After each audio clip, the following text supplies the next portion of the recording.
getting hit multiple times coming out of that bike section. More drivers coming to blows.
Well, hello and good afternoon, everybody. Welcome back here to Slow Motion Broadcasting, and welcome back to the Formula V Weekend Warriors. This is round number 3 of this season, coming to you today from Summit Point. My name is Ron Maunz, and alongside me, working the comms and the cams, is Joshua Wilkie. Well, Josh, I would be lying if I said that this race at Summit Point has always been boring. This track is absolutely fantastic. It puts on some amazing racing action season after season here for these Formula Vs. They're draft-heavy cars at a draft-heavy track, so we can expect a rather draft-heavy race that is going to be chock full of action. Yeah, no doubt, Ron. Excuse me, this place always seems to provide some really great racing. I think the last time we were here, we had probably one of the closest finishes we've ever had in FV, and it just seems to kind of provide stuff like that every time. We're going to be racing here tomorrow as well in the FF's, been doing a little bit of practice, and you know, every time I come here, I try to get a little bit faster.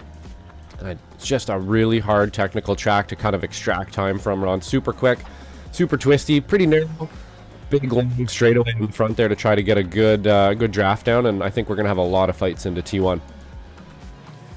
Yeah, turn 1, I could best describe it as the entrance of a Walmart on Black Friday with a half half off price screen deal TV. I completely flubbed that up, but you get the memo. It is going to be pure madness heading down into turn number 1, outside of me sounding like a cattle auctioneer with short-term memory loss. But you're going to see a lot of hectic racing all throughout today. Even the run down to the final turn is usually going to be hectic here. So looking forward to this race. It's definitely going to be a fun one. Currently in qualifying at the moment, these drivers looking to get their first lap times on the board. But I think as we are still rather early on into this, actually I think we'll hold off on taking a look at the championship points before we get off and rolling for qualifying here. We'll wait a little bit farther on until the action starts to cool off out here on the racetrack. Got these drivers looking to set their first lap times on the board, and off the back of that race at Phillip Island 1 week ago, we have had a very interesting occasion that has just passed us by here in the Formula V's. Last week, Andrew Love became the first driver since just about the end of Season 1 of 2025 to be a non-Spec 1 driver grabbing an overall race win. So, very fitting that he is the sponsor of today's broadcast. Not going to be here, unfortunately, but hey, he grabbed that overall checkered flag last week. I think that he'll be quite happy taking this week off, because he certainly earned it after that fantastic performance 1 week ago. And we've got a non-Spec 1 driver currently on the provisional pole in the form of Alan DeGassis in the 927 car. Let's see if anyone will potentially be able to pop up in front of him. Got a lot of standout stars here in the Weekend Warriors world, some familiar names and ones that we haven't really seen before. You can see Josh Justice involved in this race. Series admin Mr. Stevie Ray, right behind Formula V admin Michelle Lind, slotted in P8. We also got some other names looking to join us for potentially the first time. Luca Kraus, currently slotted P13 in the other 421 car. First time I believe I've seen him here in this series, and nice to see him out there on the racetrack. Our SMB colleague, Mr. Guido Murazuki, jumps up into P3. Still rather early on into this qualifying session, but one thing is most certainly apparent, Josh, this field is close. Yeah, absolutely. Around here, this place is going to be pretty darn close, I think, every time we come here. We have a lot of laps around here. I think anybody who's been in iRacing and, for more than a year or two has probably raced here quite a bit. You're going to know the track fairly well. And, for the Weekend Warriors, if you've been in the Weekend Warriors for a couple seasons, we come here almost every season, and you're going to know this track pretty well. So I would imagine those solo times are going to be fairly close together. It really comes down to the racing around here. There's going to be a lot of jockeying back and forth. Really, at the end of the day, it's staying alive around here, I think. If you can keep yourself alive, you're going to get a fairly good position at the end, or at least have the chance to get one. Yeah, stay alive all throughout this race. Be there at the end, and you will be golden. Ethan Orr jumping up to the provisional pole a couple of moments ago to 126.793, and I will try and redeem myself here. The run down to turn number 1, this exact corner, as we're riding on board with Harvin Ladar, will look like the opening of a Walmart on Black Friday with a half-price deal on flat-screen TV. See, even though I have done too many broadcasts, I think this is 203 for me this year, 203, 204, 170, who knows, I'm not good with math. But even with that being said, sometimes my tongue gets wrapped around my teeth about 15 times. That's why I've got 5 cans of WD-40 in my desk. But Parvin Ladar, hoping that he won't have to have any of that WD-40 on his race car. He's running smooth, heading his way off through the mid-sector, this tight and twisty middle of this lap. Super tough to try and nail down, but if you can get it right, you will be golden. Super patchy there as well. I've said this on many occasions, I'll say it again. The asphalt around here on this old scan of Summit Point, about as patchy as my face when I was 14. So these drivers will have to try and master the bumps here at Summit Point. It is a tough track when it comes to that. It is not a smooth racing surface at all. Gives it character, but also gives these drivers a bit of a headache and a backache if it wasn't real life. This place is a little bit old for sure, Ron. I would imagine it's going to get a little bumpy and stuff out there. Definitely. And, it's a pretty physical track, I would say, as well. Even in a V, you're going to have to, that mid part of the course is very busy, and a lot of braking, a lot of turning, a lot of braking and turning at the same time. It gets fairly technical. And then the lap itself isn't really long either, so you're probably going to get a few, quite a few laps done around here, and that's going to be a little bit difficult today as well. And taking a look at the YouTube chat, I can see a message from my own father that says it's called Dane Bramage when the screws in your head are all loose. That is actually incorrect. I lost all of my screws a very long time ago. We got an interesting top three at the moment here in qualifying. You've got a Spec 1 driver in the form of Ethan Orr, a Masters racer in the form of Alan DeGassis, and your P3 qualifier presently is your Spec 2 pole sitter of Parviner Ladar. Looking at some more drivers, trying to get some times on the board. Kurt Nunez gets a set lap time in the 918 car. He's heading his way off through the mid-sector right now. About to get a lap time on the board potentially here soon. Kane Lasky also looking to put a time on the board. Let's see how those two drivers will be able to do here. Nunez, I think, may have had a moment heading off through the mid-sector because this lap is not looking very good for him. Looking like a good lap, though, for Alan DeGassis as he's purple in the first sector. Lasky jumps up to fourth for his first time. Very good performance for him. Marzuki got pulled off the road, but I think we may end up potentially. Nope, it was not an improvement from Alan DeGassis. It's a 126.959. Looks good in the first sector, but the first sector of this racetrack completely different than the ones that follow it. This track is definitely ones where you've got one section that feels like a completely different universe to the other. Yeah, it kind of does around here for sure. You know, I've always kind of mistaken this place for a European sports car track because it feels to me like a European sports car track.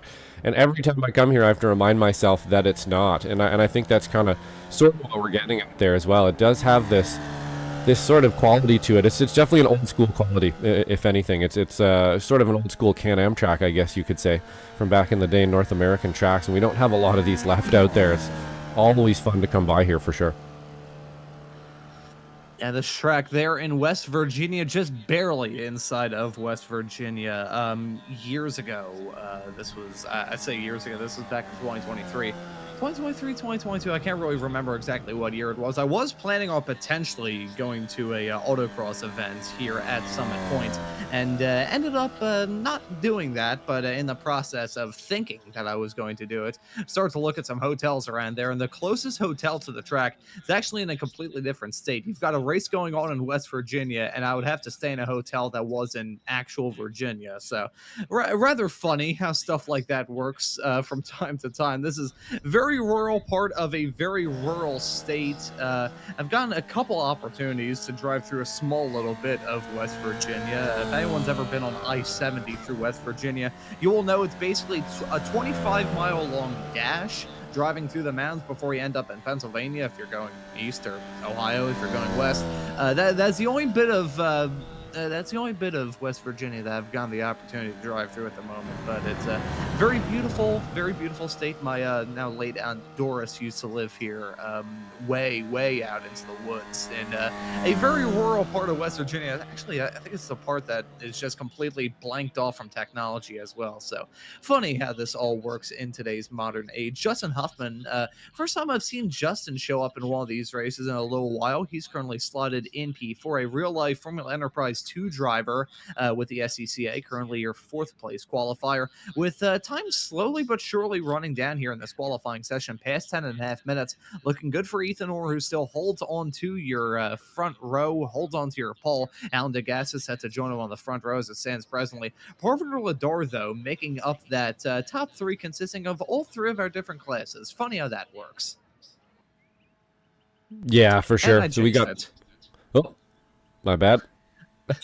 He just jumped up there. There he goes. Yeah, so we do have a couple S2 guys up close to the front here. Partly getting Justin Huffman just behind him. I just got him classified here in the background, getting some drivers, new drivers that we have here classified in our roster here. We do have a couple new drivers. I believe Lars. I'm not going to try to pronounce that last name, Ron, but Lars is one of our new drivers here as well. As I believe Justin Huffman returning. And then there was a couple more as well, Luca Kraus, and I believe it was Chris as well. Some new drivers tonight.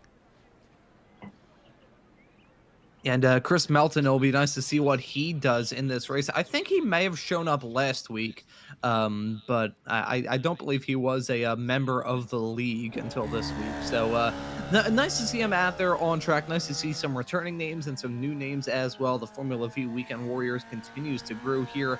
It continues to grow here on Slow Motion Broadcasting. To grew. I'm not sure what sort of accent popped out there, but it certainly was something. Kurt Nunez, he's still out there on the racetrack. Let's see what he'll be able to do. in what I believe is one of his final attempts at a qualifying lap. A reminder to anyone who hasn't tuned into the series before, these drivers have a 15-minute long solo session, 4 laps to try and get the job done, and this will be Nunez's third. Let's see what he does as he comes across the line now. Is it an improvement? It is an improvement, a 127.823 for Kurt Nunez, so that will be a nice little jump for him. He jumps into P21, so still not inside the top 20, but makes a small incremental gain with about 2.5 minutes left to go here in this qualifying session for race number 3 of the Formula V Weekend Warriors, and we have got an awesome schedule to look forward to here for the rest of this season, and have already had two good races up to this point. And with that being said, let's take a quick look, a quick little gander, if we would, at the championship point standings heading into this third round of the championship. Don't have too much to talk about when it comes to these, but we're already getting a good idea as to who's going to be the other drivers contending for the championship. Felix Samoas has grabbed 2 straight Spec 1 wins. He won the race overall for round number 1. Last time out, finished P2 to Andrew Love, but he still holds on to a comfortable lead in Spec 1. Ethan Orr slotted in P2. Josh Justice rounds out your top 3 with our SMB colleague Guido Marzuki in 4th, and Kane Lasky rounding out your top 5 in Spec 1.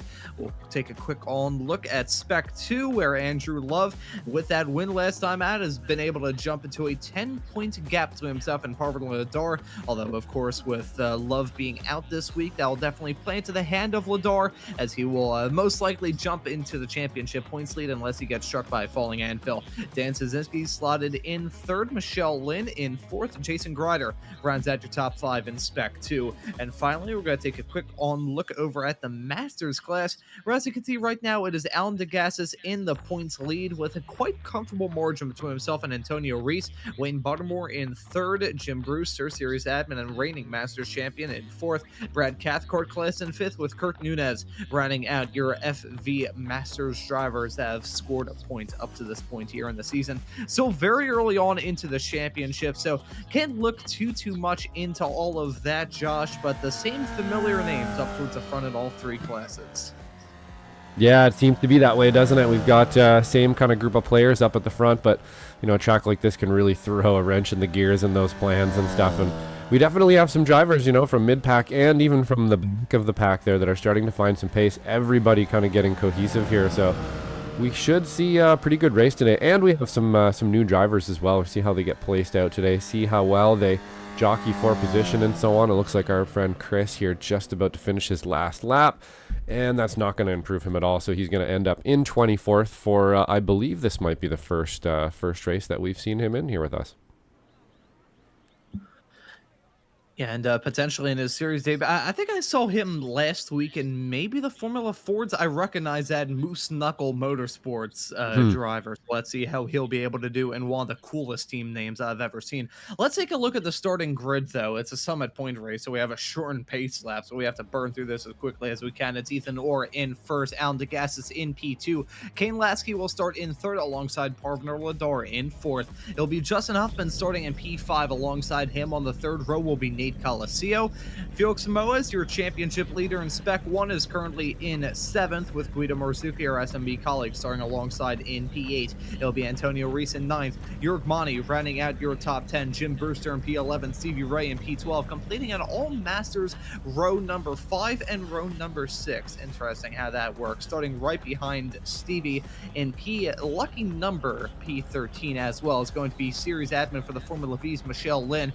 Michael McConnell will start in 14th. Right behind them will be Russ Telker and Ken Poulin. In P17 will be Jason Grider. P18 will be Brian Hansen. P19 will find Joshua Justice alongside the German of Luca Kraus. In P21 will be Kurt Nunez. In P22 will be Lars Thunes.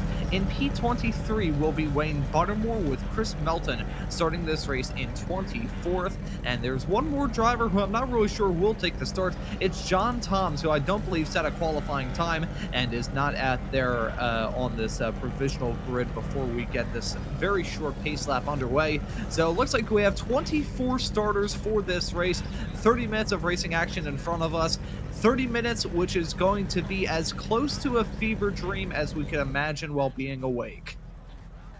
Yeah, this place definitely comes at you pretty quick, doesn't it, Ron? And it's going to happen real fast here into T1. That's a lot of cars trying to make their way through T1.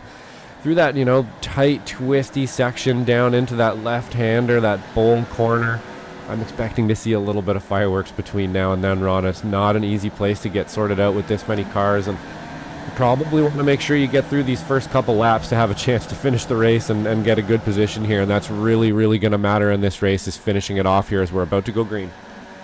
And the green flag is out, and the drivers are on their way. It's a rather disconnected start at the front of the field. The drivers already single filing themselves out, but that's just enough of a cushion to allow these racers to comfortably go side by side down to turn number 1. Look at Lasky nearly trying to go for the dive. Parvin Ladar and Justin Huffman nearly coming to blows as well. Jason Grider, he's currently a little bit farther in the back of the pack as well, looking to try and make up some moves himself. They're 3 wide right behind some of these racers inside the top 5. I think that was Ladar, Samoas, and Marzuki. They're 3 wide heading off into turn number 3. That's happened in the past. It's gone poorly in the past. It goes well for them on this first lap, but Ethan Orr still leads over Alan DeGassis in P2. Kane Lasky in P3, as we're going to get some moves potentially down to turn 5 for the first time. Yeah, turn 5 always ends up being a bit of a filter point in this track. If you can make it through those first few corners, turn 5 ends up being kind of probably the bigger pucker factor on the lap, around the first lap there. Just wondering whether or not that your racing partner is going to make a dive on you into it. There's a really kind of high-speed kink that really only one car can get through, and it can get a little contentious through there. But it looks like we've made it through here on pretty awesomely clean opening lap, I should say. Yeah, it's worked out rather well for these racers at the start of this race, but we still got a whole lot of time left to go for these drivers to break their elbows out, break their fists out, and really start throwing haymakers at each other. Alan DeGassis looking to try and take the race lead, as Felix Samoa's got to try and jump in front of your current Spec 2 leader of Justin Huffman. Parvin Ladar also involved in that battle as well. It's close quarter stuff. They head their way down into turn number 1. Get used to this site, folks. We're going to see it a lot throughout this race. That's a titanic battle involving these racers. York Monty, Parvin Ladar, Jim Brewster, and Antonio Reese, who are riding on board with right now.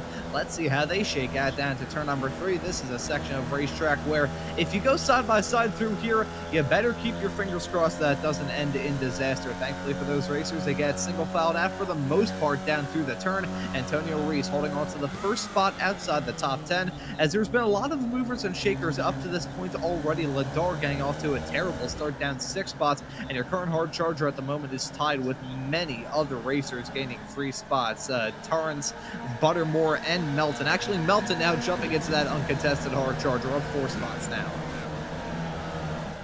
Yeah, you want to try to get those positions pretty early around here if you can. Looks like Buttermore, just as we were talking about him, had a bit of an incident there, I think, and was lost a position or 2. I'm not sure if I'll be able to go back and grab that. Let's see if we can't see perhaps what happened to Wayne here. Oh, it looks like maybe he's all by himself. Easy to do through this section on cold tires, trying to get her slowed down into here. And yep, pretty typical sort of little spin into there. I've done that many times myself. Pretty easy to overspeed into that section and end up facing backwards. So we do have a couple drivers in the pit as well here. Nunez and I believe that was our new driver of Chris Melton as well, taking his looks like probably a fast repair there, Ron, if I had to guess.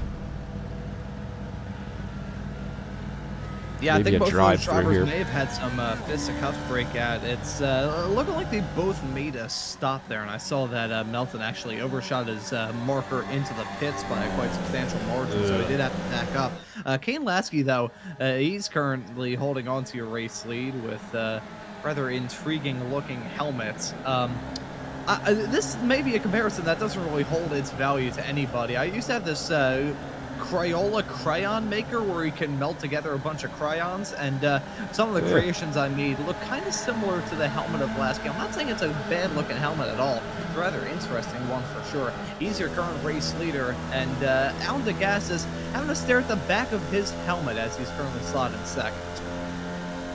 Yeah, they're going to be a pretty tight pack here, I think, for most of the race. This is where you want to start trying to make good decisions back and forth and so on. So, you're thinking about probably trying to leapfrog here, and if they play, you should be able to kind of leapfrog each other and not lose a whole bunch of speed. You just let the guy by, let him take the lead, and then move in behind him, and then you can all kind of gain from it. And if you don't, and you end up 4 wide going into T1 like this, things can get a little spicy. Looks like we're going to sort it out. Before we get there with Coliseo leading into T1, a little bit, didn't quite get it sorted out there from second to about fourth, and that's going to slow everybody down. As you can see, not really getting through that corner as quickly as you could have gotten before, and that's just going to bring the rest of the pack into the fight here. And really hard to play that push and pull game, isn't it, Ron, with your driving buddies there? Just make sure that you kind of move forward is very difficult.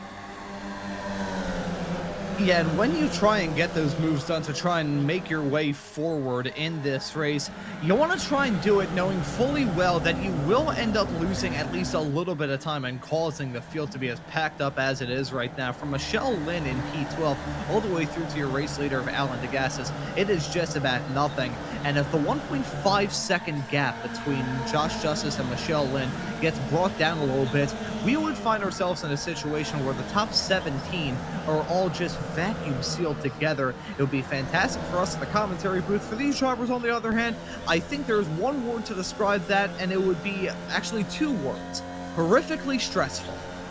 Yeah, definitely, for sure. It's something you got to manage out there. Definitely. We're seeing Stevie Ray here. Looks like he's about to make a move on Josh Justice, so coming forward there for Stevie Ray. It looks like he's going to be able to take this one into T1 run fairly easily. He does have a few partners with him here, doesn't he? As it looks like Michael McConnell's going to actually come up the middle and take it into T1. That's quite the move there for Michael. Yeah, that's a slick move from Michael McConnell to make his way up a couple of spots now. Slotted in lucky number P13. Josh Justice dropping down a little bit. Caden Lasky, he's been shuffled out of the race lead, currently slotted in P4. The movers and shakers throughout these battles, he could go from leading this pack to being at the tail end of it in the span of just one singular lap, and that is, I believe, what's going on involving some of these racers. Brian Hansen, though, not involved in that. Instead, he's had his own incident. Let's take a look at this. It was a moment coming out of the final turn. You can see already major damage on that race car. The nose cone snapped off, some rhinoplasty needed for that car there, and the front right tire also snapped off. And look at that, running a little bit wide, hits a gravel and bang into the wall. Yeah, I've done that. It just kind of sneaks up on you, that one, every once in a while. You kind of think you got it. You're like, nah, I'm not going to. And then, oh, wait a minute. Oh, and I'm in the wall. And that's kind of what happened to Brian there, I think. So, unfortunately, just wasn't able to kind of gather that one up and smacked him right into the wall. That's going to end his race today for sure, Ron.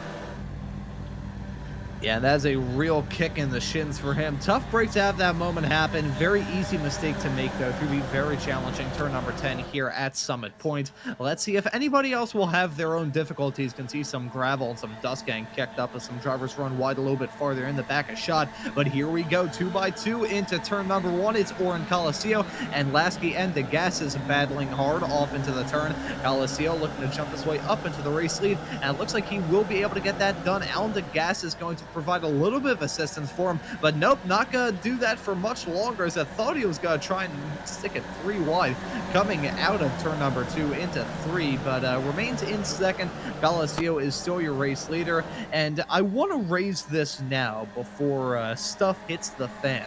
What you've got in these draft-heavy Formula V races, I liken it to the cycles of a washing machine when you put your clothes in to wash them. You've got different cycles that you've got going on. You've got this opening point of the race where the drama starts to cool off from the front, well, from the start, I should say, and then you start to see these drivers really get packed in.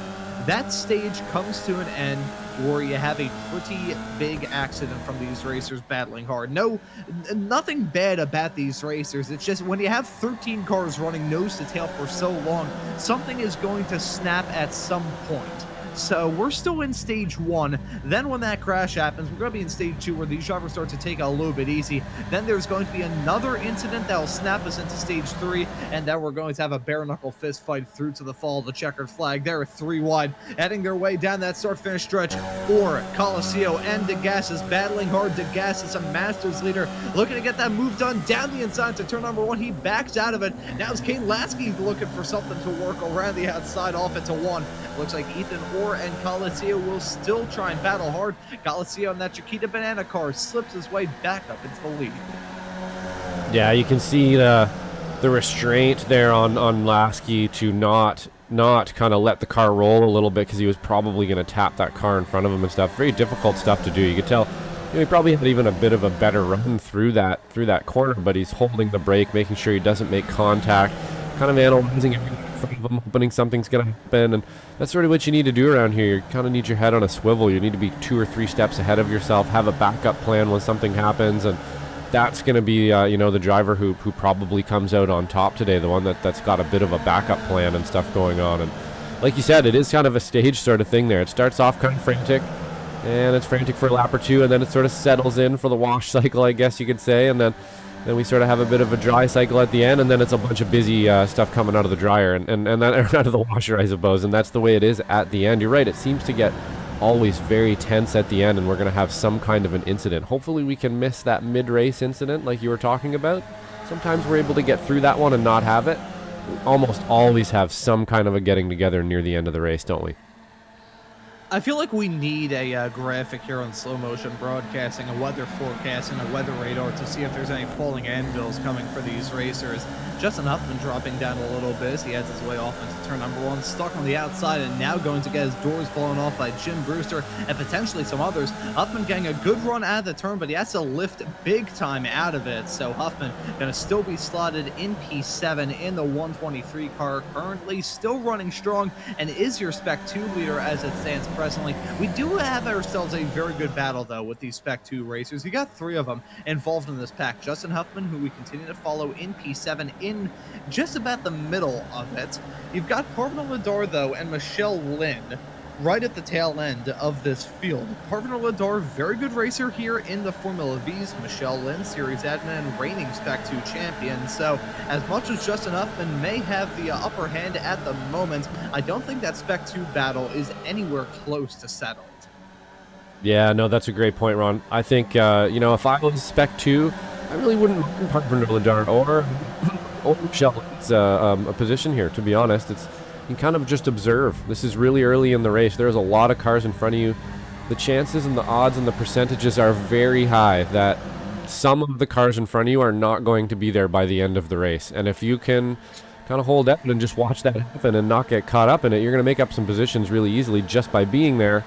And then if you can be there at the end, as we're going 3 wide into T1, Ethan Orr on the inside looks like he's probably going to win that one out. Coliseo hanging it really wide, actually. That line working fairly well, didn't it, Ronnie? Really let the car roll wide there, and it was actually able to keep the lead just enough here from Ethan Orr that he's had to back out of it into the next corner. So that was pretty interesting. Yeah, one thing that I always... Okay, that could have ended in tears. I don't have a good feeling about this at all. 3 Power wide moves. Down into turn 5. That's not gonna There it work. is. Upside Lasky. down is Kane Lasky tumbling his way into the tire barrier. That is Spectacular. a huge one as they head their way down into the turn. Lasky and Ethan Orr battling tooth and nail down into it. I'm going to have to take a look at a replay, but that was so unnecessary. That was one of the better crashes I think we've ever caught on camera right there. That was a pretty good one. Tumbled almost into the flag stand there, which would have been just terrifying for the poor iracing officials there, just, volunteering their time to come and hang out at the track this weekend. Almost got killed by Kane Lasky there, but let's have a look and see how that transpired. Oh my God.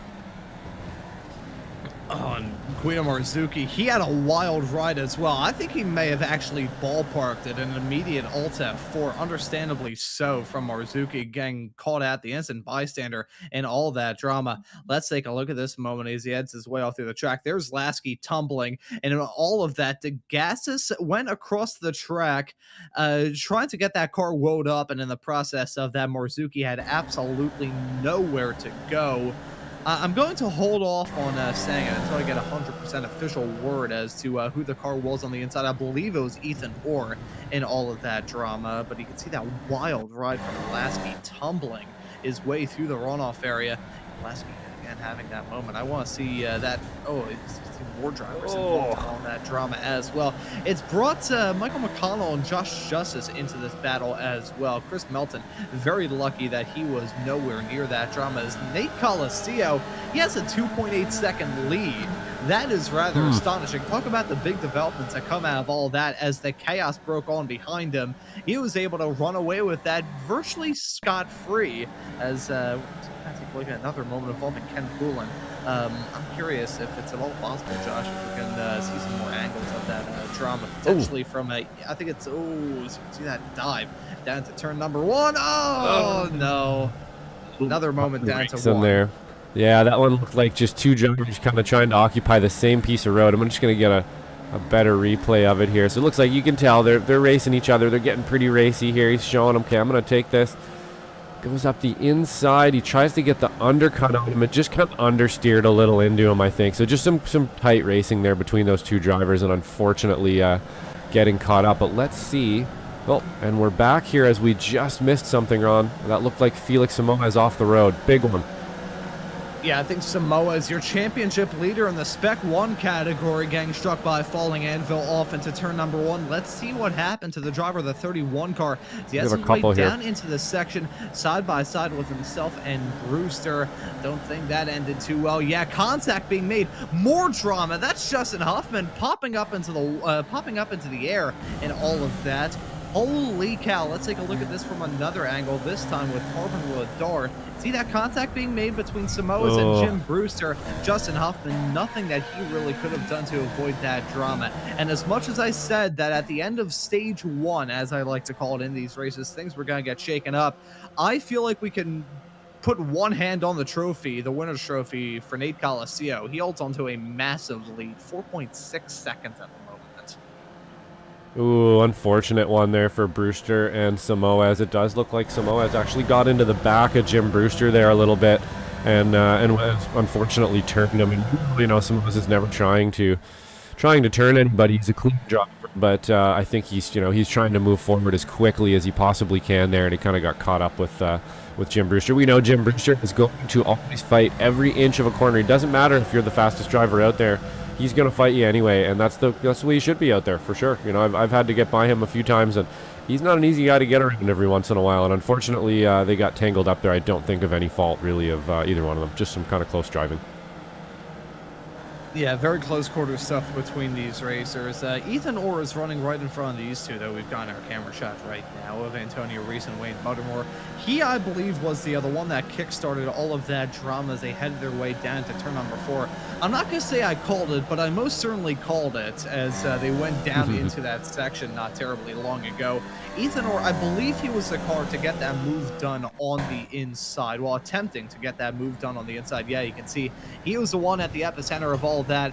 And, you know, this is going to be bad. Ethan Orr, very, very nice guy. Very nice guy. I've had the opportunity to have a chat with him. He's a good racer in this series as well. But that was just never going to work. That corner is tricky enough single filed, let alone side by side. I will say, though, as well, he's pretty I'm on. not sure contributed to that more. Was it him or Kane Lasky that really contributed to that accident the most? I think that both of them certainly did not help that crash from not happening. But hey, I'm a commentator. The hell do I know? I think that, let's have a look here. Yeah, you know, I can't get it to go back far enough. The replay system in this in SDK just drives me bonkers sometimes. But it looks like, to me, going 3 wide through there is never a good idea, period. And whoever made it 3 wide is kind of going to be the most to blame in that scenario. You can't go up the middle of 2 drivers through this kink. It's not going to happen. I'm not sure who was the latest on the scene right there. It kind of looked like Parvinder at the last, or I believe it was it Parvinder on the inside, or sorry, Ethan on the inside. It kind of looked a little bit like maybe he got pinched a little, but really hard to tell. Let's see if I can't get it backed up a little bit more so we can have a better look at it here momentarily. And I will say, a fun little anniversary for all of you here on Slow Motion Broadcasting and in the Weekend Warriors world. 1 day from now, literally tomorrow, it was July the 6th of 2024. That was the first ever Formula V Weekend Warriors broadcast here on Slow Motion Broadcasting. And as a result, it was my first ever broadcast period here on Slow Motion Broadcasting. And it was a Formula V race here at Summit Point. Megan Overstreet was your winner at the end of it all, won in dominating fashion.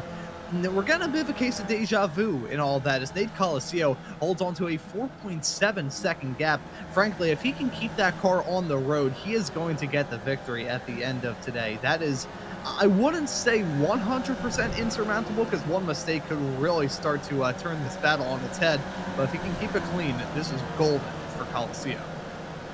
Yeah, absolutely. It takes a lot of helping each other out here in the back to catch up to him. So they would have to just be like, all right, let's catch Coliseum, and be leapfrogging each other from now till the end of the race, and they might have a chance to catch him if he doesn't make a mistake. But that's a pretty hard one to make up. I would say 4 seconds in the V. Totally doable. Like I said, if they slingshot each other down the straightaway, they might be able to catch him in a few laps here and fight with him. But, you know, they have their own race going on as well, and that's not really the way it works out there. They're going to want to fight for position and stuff as well. So I would imagine, like you said, he's pretty much got one hand on the trophy so far after that big, couple big incidents there. We'll see if we can't possibly go back and maybe see a better view of exactly what happened on that big one with Lasky here shortly. But we still got a race going. It looks like Joshua Justice there definitely putting some pressure onto Michael McConnell as well here from about 5th place. So top 5 still fighting for it here. Coliseum way out in front at the moment, though.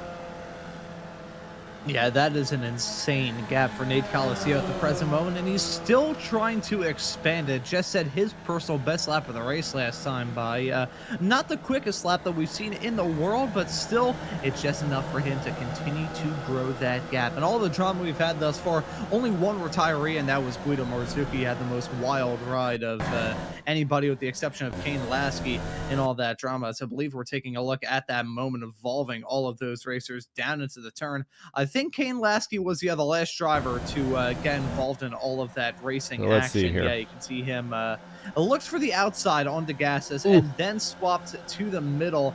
That was interesting. Yeah, so, you know, I wouldn't put a hold on him either again, because what you're trying to do there is sort of force somebody to back out.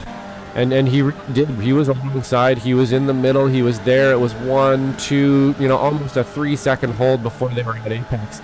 So it just comes down to drivers not wanting to back out, if you ask me, Ron. You have 3 drivers who are like, no, I'm going to back out through here. He was the last one to kind of get in there, but I feel like he was there long enough that, you know, it's a decision made at that point. So I think that's just 3 drivers trying to get the same piece of road. Definitely a contentious move to make it 3, but there's nothing saying you can't make it 3 wide, and at that point it's up to you to stay there or back out, and they all stayed there. So that's what happens sometimes.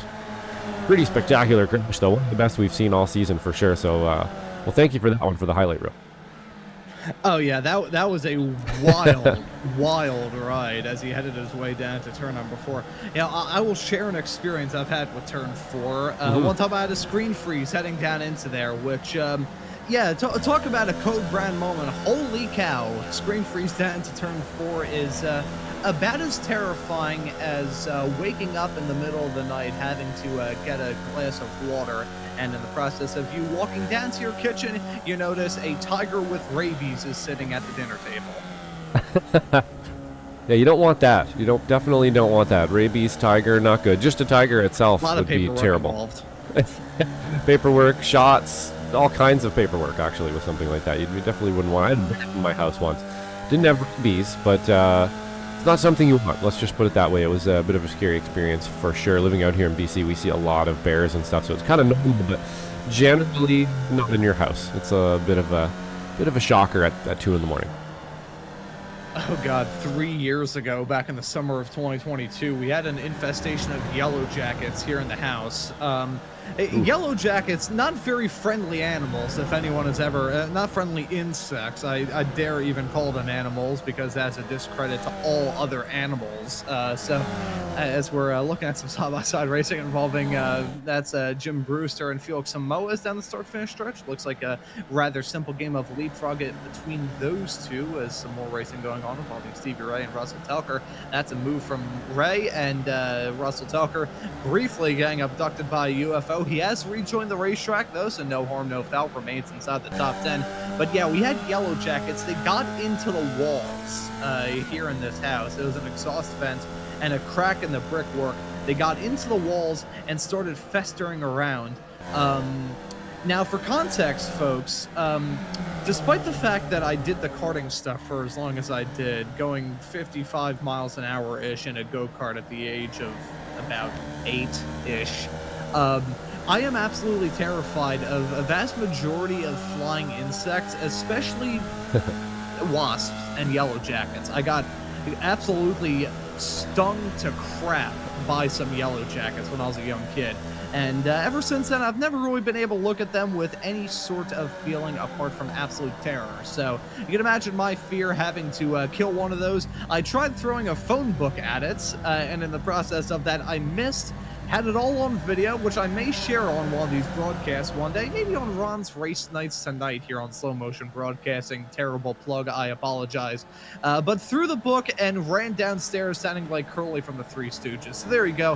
There's my animal story. That's a move from Monty to jump his way up into P2 in front of Josh Justice. Monty, your current Masters leader, making his return here to the front in the Weekend Warriors. Saw him absolutely clean clock in Season 1. Didn't really see too much of him in Season 2, but he's back here for Season 3 and is running strong in race number 3 this season for the FBs. Yeah, great to have Manny back for sure. And as soon as he gets back right to the podium again, he's made his way to the front. He knows how to pick his way through crowds like this and stuff for sure. He knows what it looks like. Those moments we were talking about, those tense moments where you can almost feel like there's an accident coming, and I'm sure you agree, Ron. We've been watching so many of these. I actually feel like I have a bit of a second sense for it now sometimes. I wish I could translate that into when I'm actually driving, but when I'm sitting here producing, it's almost like I can feel it coming, and I feel like Manny's got a pretty good radar for stuff like that as well. He can kind of see when somebody's cutting shapes and something's going to happen, and he's usually pretty good at staying out of it. And that's just something, that you kind of have to learn. As a weekend warrior there, you have to learn how to stay out of those incidents. It's just as important to learn avoidance as it is to learn to be pointy in a race car. Yeah, you got to learn both sides of it all. So it takes a certain amount of finesse to do very well in a race like this, where you have to give, you have to take. I could best compare it in a rather odd way to a NASCAR-style plate race. And if you want to see some action from some NASCAR-style plate racing, happy to take a look at the USRA broadcast a couple of weeks ago here on Slow Motion Broadcasting. See, that plug wasn't nearly as bad as the one I did for my own Nicely show. done. I guess with it being my own show, I can pull out the absolutely terrible plugs as a result of all of it. But we got some nice battling going on, just barely inside the top 10. That's Lars Tinish trying to get that move done to jump his way up into 10th. Gets it done over Ken Poole. And this is a battle that may potentially flare up if Ethan Orr and Antonio Reese can maybe work together as some pseudo teammates and reel in those two drivers a little bit farther up the road. Getting to the end of this race now with less than 3 minutes on the clock. Nate Coliseo now with a 5.5-second gap over Josh Justice, who's just barely clinging on to P2 as Jorg Mani right there within striking distance. But here is the man of the hour, Nate Coliseo, avoiding that drama, avoiding the chaos, and it looks like he will be able to get a rather well-earned and dominant win here. This will probably be one of the biggest gaps we've seen in the Formula V Weekend Warriors in about 15,000 years. Yeah, definitely. It's been we never see gaps quite this big, and you can kind of chalk that up to the big accident that we had there, and he was able to actually kind of pull away from everybody. But still, usually, you're able to kind of catch up. He's actually extended his lead here by just over a second since we last spoke about it, I believe, Ron, and that's impressive for sure. Can't remember how many times Coliseo has taken a win around, not here, but I mean in the V's, and I think this might be, counted on one hand here, so it's going to be a kind of a big one for him in his championship. He's sort of always up at the front. One of these little wins like this can every once in a while just kind of spark you know what, I want to start winning here, and you start kind of taking things a little bit differently, and who knows, maybe we have another championship contender on our hands. Yeah, you see that quite a lot. You see a driver who's running strong. I mean, Nate Coliseo, he's gotten some wins in the past here in the Formula V Weekend Warriors world, but getting a win like this, it can definitely put some wind in your sails and really change the way you go into the rest of the season, or the rest of the races for that matter. It can make a huge difference for you. So let's see if that will happen to Coliseo, as he's probably about one lap away now from grabbing the victory here, as he will be taking the white flag in just a couple of moments' time. A rather dramatic race at Summit Points, if we do say so ourselves. Coliseo taking that white flag right about now. He is on course for win number 1 this season, and snapping the streak of having Felix Samoas win all of the races in Spec 1, currently slotted P8. He's not going to get involved in that battle. Instead, we've got a battle for the final 2 podium spots. Josh Justice and York Monty battling tooth and nail down that start-finish stretch off into turn 1. As they're going to work out for these 2 racers, Justice going to go deep on the brakes, going to run a little bit wide off into the dirt. He may have a good run out of it, but Monty still going to be alongside. It is going to be a drag race between these 2 down into turn number 3, and Michelle Lynn may look to get involved in this drama as well. There's the move from Justice. He clears Monty into 3. Now Michelle Lynn size up, potentially getting a move done, maybe in the run up to the line, but there's not a lot in it for Michelle Lynn if she wants to get this move done. She just wants to get a spec to win here, and she's on course to do it at the present moment, slotted in 4th. Let's see how they will shake out with just a few more corners left to go from this hectic race at Summit Point. Haven't really seen a race like it before. Let's see how it finishes at Coliseum, though. There's one thing that is for sure in this race, and that is the fact that he has been dominant after that drama a little bit earlier on, built out into a nice and comfortable gap, and ever since then he's been in the cruise lane. Nate Coliseum gonna head his way down that start-finish stretch and begin to weave around the track, as it'll be win number 1 for Nate Coliseum here for Season 3 of the Formula V Weekend Warriors. He gets it done at Summit Point. Yeah, great job. We're going to go right to the looks like Joshua Justice going to hold that one out. Michelle Lynn coming in 4th, Mani in 3rd, and we have, McConnell coming in 5th there as well. Partner just behind him. Pretty good battle to the end. Not too bad, and pretty commanding win for Coliseum there. Looked like he almost in his celebration before the line touched the grass and spun her there. That was a little bit risky, but he got win, so good for him. That would have been the ultimate way for this race to end, frankly. As soon as we were like, yeah, he's going to win this race, he spins out, hits the wall, can't get the engine refired, and then it's that drag race between Josh Justice, York Monty, and Michelle Lynn to try and decide your entire podium here in this race. But bravo to Coliseum. Bravo to Justice and Monty as well. York Monty going to walk away with the Masters win here at Summit Point. Michelle Lynn will be your winner in Spec 2. A nice result for her. And looking through to see any more finishes. Note, I think the last car to cross the line will be Justin Huffman after that drama a little bit earlier on in this race. Cross the line, round out your cars that will be classed. Luca Kraus, I think, had a moment of his own right towards the end, whether that be some sort of internet connection issues, which also went the way of Russ Telker. We saw him blinking in and out a little bit earlier on, and sadly those eventually overtook him. I think Luca Kraus may have had some drama of his own. Not sure if that was an incident, connection issues, or what. But what we do know is that Coliseum walking away with one of the biggest gaps for a race winner that we have seen in quite some time here with the Formula V. So let's see what sort of spectacular jumping shenanigans he gets up to. Here we go. I have a feeling we're going to get a hard right very soon here into a giant, as you can see, a couple of them ballparking. He's going to go a little early. The first one, second one, and he's gone. Ballparked it. And he's gone. So we can get a bunch of replays of that, I think, here. Let's see if we can't, let's see what Jason Grider showed us here. He's got the Nassau car. I always like to try this one. Oh. And no, he didn't, which is perfect as we get to see backwards. It. Yeah, not too shabby. Let's give him about an 8 on that one, I think. Let's try Parvinder Ladar. Let's see what he's got for us here. I like how Grider did that jump backwards. He did, heading down to 3 instead of down into 1. There's a jump from Ladar. He ends up in the tree.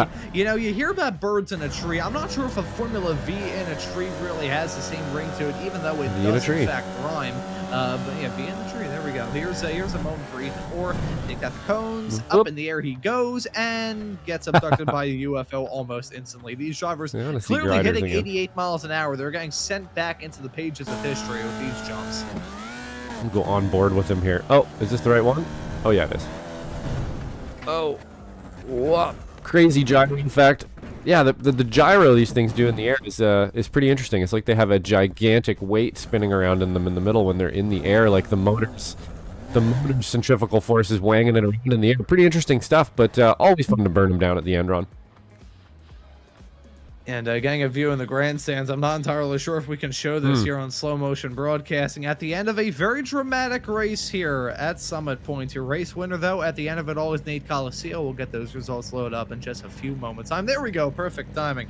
I think, Josh, we've maybe done a couple of shows together in the past. We can know each other's timing up to this point in time. We're getting there. But Josh Justice finishes in P2 behind Nate Coliseum. Yurgmani will round out your podium in third. It'll be Michelle Lynn finishing in fourth, winning it in Spec 2. Michael McConnell will be classed in P5. Parvati Lador in 6th. Jim Brewster, series admin, finishes in P7 in front of Felix Samoa's in 8th. Stevie Ray rounds out your top 9 with Ethan Orr rounding out your top 10. Rather odd way that I put that to Matt, but there's your top 10. Ken Poulin is classed in P11. Antonio Reese in 12th. Laura's Tintius finishing in lucky number P13. Wayne Buttermore in 14th. Kurt Nunez in 15th. Chris Melton is classed in P15. Alan DeGassis. Did I say Chris Melton in P15? Chris Melton in P16. Alan DeGassis in P17. Kane Lasky in 18th. It took me the second try to get that correct. Finishing this race in 19th, right behind Lasky, and well farther back from the rest of the racers class here in this race is going to be Jason Grider. We'll get the WD-40 on the graphics here in a couple of moments' time. There we go. Yeah, I had to get the WD-40 that I usually use on my own jaw to get my jaw up and rolling. But Jason Grider class in 19th, Justin Huffman in P20, the last of the cars to finish this race. Luca Kraus with some trauma late on is class in 21st, Brian Hansen in 22nd, Russ Telker in 23rd, Guido Marzuki in 24th, and John Toms did not take the start in P25. I'm not sure if that mouse click got picked up there. That was rather aggressive from me. I think that must have gotten picked up because that was very loud from me. But we have got some drivers looking to have a chat with us here, Josh. And I'll tell you what, I think the first driver that I want to bring in is Philly native and your Spec 2 winner, Michelle Lynn, because I've got a couple questions that I would like to ask her. So I'll drag her into the commentary booth here in a couple of moments' time, have a chat with our Spec 2 winner at the end of all of this. I'm about to go in. I'll see you guys. You're all right in here, Michelle. Welcome into the booth. Oh God, I'm sorry. that was absolutely fantastic. Oh my God. You know, I had a joke saying I'm not sure if my microphone is actually going out underneath all the trash that we've got in the city of Philadelphia at the moment. Oh my God, it's so bad. It's really bad up here in the Northeast. We've got 4 dumpsters by my local rec center. But before we start talking about all that, I'll ask you about this race here at Summit Point because it was rather chaotic, to say the very least. So Summit Point and Lime Rock are the 2 tracks I raced at most in real life. I love both of those tracks. And the thing is, every time I would run at Summit in real life, it was always a lot of fun and very clean, you know? But that's real life. In Sim, it's Heart Attack City. And that's what today was. There were, from what I can tell, I have to go back and watch, the review, but there were a couple big incidents ahead of me, and I almost had to come to a stop on both of them, but I somehow managed to make it through. I got really lucky. I feel like I had the blessings of Andrew Love today, who sponsored today's race, couldn't be here, and I have to give a thank you to Andrew's grandchildren for helping me win the championship last season, because they kept their grandpa occupied. A very roundabout way that works, but I guess it does at the end of last season. But I'm looking through my notes right now. That, unless I'm very much mistaken, is your first Spec 2 win thus far this season, Michelle. So nice return to victory lane here for season 3. Thanks. Yeah, the first couple races this season, the first one, I forget exactly what happened, but I did not have a good race. I think I was involved. Oh, I was involved in the tail end of a major pileup in race 1. Race 2, there was a little incident, but I finished mid-pack. So yeah, today felt really good. I thought Parvinder and I were just going to be running like that till the end, and then we'd battle it out on the last lap, but Parvinder sadly got slowed up through that second incident. But I know he finished second, I believe, in S2, so congrats to Parvinder. Sorry, dude, I forgot what you asked me. No, I was just asking about the win. So you did answer my question. And if you feel bad, remember my appearance on the racing line a couple of months ago, where I completely forgot the question that Jim Brewster asked me in the YouTube chat. Went on a whole tirade talking about my dad's hearing and how my entire conception was designed as a joke. We all have our moments. It's okay. Yep. Looking ahead, Cadwell Park in 1 week's time. So we're going back to the UK with another very tight, twisty, and technical racetrack that we've been at before in this series. That's going to be a rather interesting one, ain't it? I like Cadwell Park, and interestingly enough, although they do seem like very different tracks, I mean, you guys know I'm like go a little crazy with setups with the Formula V. But the setup that I use today is the exact same setup I use at Cadwell Park. So it'll be, 2 weeks in a row, really comfy in a car that oversteers a lot. And I'm feeling, you know what? I'm not going to say that. I'm knocking on wood and I'm going to be quiet. But it should be a fun race at Cadwell Park, and I'll leave it at that. Great track. See, you learn the lesson of my commentary whenever I say, like, oh yeah, this driver's putting on a good performance. About 2 seconds later is when that falling anvil comes down. So trying to avoid that. I joked a little bit earlier on in this broadcast how we need a slow motion broadcasting, falling anvil forecast graphic and all that stuff. I think that may be a good idea for us to potentially do on these shows. But looking forward to seeing you out there in 1 week's time at Cadwell, Michelle. And before we let you go and celebrate this win, is there anybody you want to give a thanks to or shout outs? Gotta thank Stevie and Jim. We all put a lot of work into this league to keep things running smoothly. Sometimes smoother than other times, but like it's a lot of work. I want to thank all the people that raced today. Like, we did try to keep it clean, or at least from what I'm about to go do the incident review, so I shouldn't speak before I look. But it felt okay. I want to thank you guys, of course, in Slow Motion Broadcasting. And then, of course, I want to thank Andrew again for sponsoring today, although he was not able to race, which is a shame because he does sound levels for racing at this track in real life. But that's about it. And, I'm going to break trend. I mentioned this a little bit earlier on in this broadcast. Tomorrow is going to be the 1-year anniversary of the first Formula V Weekend Warriors show here on SMB. And as a result, my first show period here on SMB. I believe you were the sponsor for that broadcast many, many moons ago, Michelle. So thank you as well. And thank you to Andrew for making today's broadcast possible. Michelle, well done on the Spec 2 win here at Summit Point. And looking forward to seeing you out there on the racetrack at Cadwell Park in 1 week's time. Thanks a lot, guys. I have one tiny request, and then I'm going to get out of here. Ron, maybe in a future broadcast, I would love if you could work the word John into the broadcast. I think that would be amazing. I'll have to figure out the exact sort of way to go about inserting it in. Maybe I'll do it in my broadcast open, so I don't forget. Like, this John is gonna be a good race. Yes. I end up having to do that. Yes. All right. Well, this John's out of here. Thanks a lot, guys. Alrighty, thanks, sounds Michelle. good. Thank you, Michelle. And that right there was series admin and all around nice person, Michelle Lynn, joining us here in the commentary booth, your Spec 2 winner at the end of this race as well. And Josh, I want to ask you who you want to have a chat with. Yeah, why don't we pull in? Let's pull in Jorgen Money here. I haven't talked to Jorgen in a little while. He got a good third place and a first place in Masters this afternoon here. So he's back on the come up again. Haven't seen him in a little while. Jorgen Money back in the series here, taking wins in Masters again already. How was it out there at Summit Point today? Good to have you back, man. Yo, Joshua, and hi, Ron. It all felt great, and it was fun. It was sweating like a pig. I mean, I did sweat like a pig. Because it's bloody hot here in Switzerland, and yeah, it was actually really fun. It was really fun. I had a blast.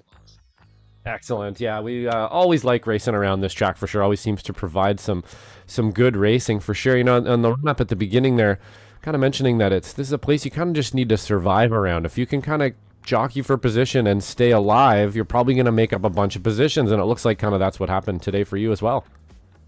Oh yeah. It was definitely because I was looking wide ahead of myself, and I always lifted really a lot and very early. and so I could avoid those sliding, crashing cars, and that helped me to move along in the ranking, and that was fun. So I dragged Palvinder with me, Michelle with me, Joshua as well, and yeah, that was fun, man. Excellent, and I believe we're headed here tomorrow in the FFs and then Hungaroring in the SRFs. You'd be taking part in those 2 races tomorrow as well? I'm looking forward to it, yeah. Especially for the Formula 4, because I think I'm quite competitive on the Formula 4 in this track on Summit Point, so it's going to be interesting to see.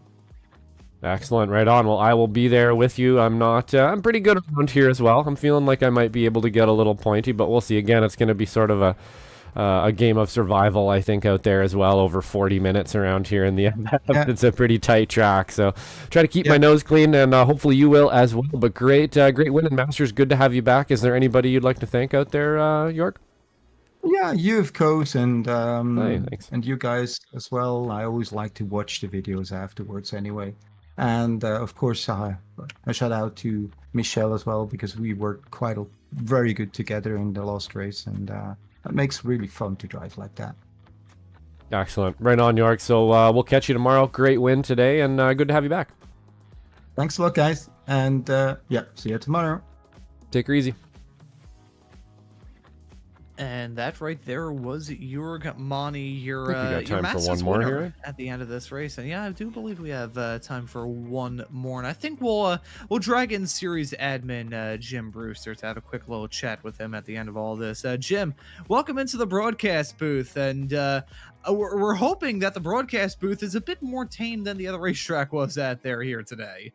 Oh, it was really good. I just had one little small incident that cost me, but unfortunately, I was in P2 when it happened, and I was all excited, even though I could just barely see Nate off in the distance. But no, I think the first chunk of the race was really good. Really fun. Put on a big show, and I saw just coming up over the hill, I saw a couple people touch, and popped a wheelie and then landed, and then unfortunately, I think we ended up going through turn 4 3 wide, and that somehow didn't work, but I don't know exactly what lap that was, but anyway, it was excellent. What do you guys think? We had a great field. I mean, really, we had a lot of fun people. York back, Justin Huffman visiting with us, and Joshua Justice. A lot of fun folks jumped in the party, because everybody knows Summit Point is a fun V race. Yeah, Summit Point never disappoints when it comes to the action here in the FVs, and you brought up a great point. Fantastic participation here. Lots of familiar names, lots of returning names. Stevie Ray. How can I forget? Well. Stevie Ray was there. You forgot Stevie. Too. That's the cardinal sin. You forgot Stevie. How dare you? Can't do that. But yeah, it was a good one here at Summit Point. I gotta say, overall, that was always the classic fun here at Summit Point. Big crash! Yeah. Wow, wait till you see the crash that Kane Lasky had in the replay. It is one of the best ones we've had all season for sure. You might have got a good front row for that one. Yeah, I had a pretty good view of it. And he got ballparked pretty. Yeah, the poor announcers there, the poor volunteers almost got taken out. It was close. Very good. Well, last night in our draft party, Stevie got to see just how much fun we had, and I told him I'm sorry that we can't promise as much fun in the race as we have Friday nights, because Friday night is just totally. But at some point, Michelle Lynn did get vaulted over the pit wall into the pit lane last night. Oh, geez. Yeah. So sometimes once they start bouncing, they become rubber balls. Anyway, I want to say hi to Tam. And thanks for everything you guys do, and we'll see you next week. I can't even remember off the top of my head where we're at, but I'm sure it'll be fun. Cadwell Park. That's there you go. Fun there in the now, UK. See, right, it will be a different kind of fun. It'll be a technical, wait for the guy in front of you to make a mistake fun. It won't be the kind of crazy. You might see me out there, possibly. Excellent. I might try to squeeze into that one. I think Guido might take production, and I might try to jump into Cadwell in the V's if I'm so allowed. Very good. Remember, hey, Friday nights we're always having more fun than you can. Yeah, I think I'll be there too Friday night as well, next Friday. Very good. Hey, thanks for everything, guys. And thank you as well for joining us in the commentary booth, Jim. Always good to have a chat. Awesome. Did he say hi to Tam in that interview? I don't know. Did he? Did my brain blank out there? He says it so often. I feel like he did, but yeah, I'm not sure. I can't necessarily remember. Well, we'll say for him. Hi, Tam. From Jim. Where my keys are more often than No, not. she said hi, Jim, in the chat. So I think he must have. Style points for Michelle. He says, make it into the pit lane. Yeah. Yeah. You know, that's one thing about these FVs. They're made out of rubber whenever they end up in the air. It's goofy to see, but I'm not sure what the G-forces would be for a moment like that. But Josh, another wacky Summit Point race here for the FVs. I think some of these drivers will be a bit happy to see the rather tame sort of racing next week at Cadwell. Yeah, I think that's going to be a pretty interesting one. I, as well as Michelle there and maybe Jim too, really, really like Cadwell Park. I actually saw it on the schedule this season. I was like, you know what? I might try to jump out of the booth and try the V around there at Cadwell because I just love that place. And we'll see if that can happen for me next week. But either way, it's going to be a great track. Pretty flat out, I would imagine, in the V around there. A lot of really cool, just kind of undulating, there's cupped out corners and off camber corners and ups and downs, and the place feels like a roller coaster, and it's a real blast and a real challenge for the drivers. Very different from something we usually do here on iRacing, so I'm really looking forward to it in the Vs.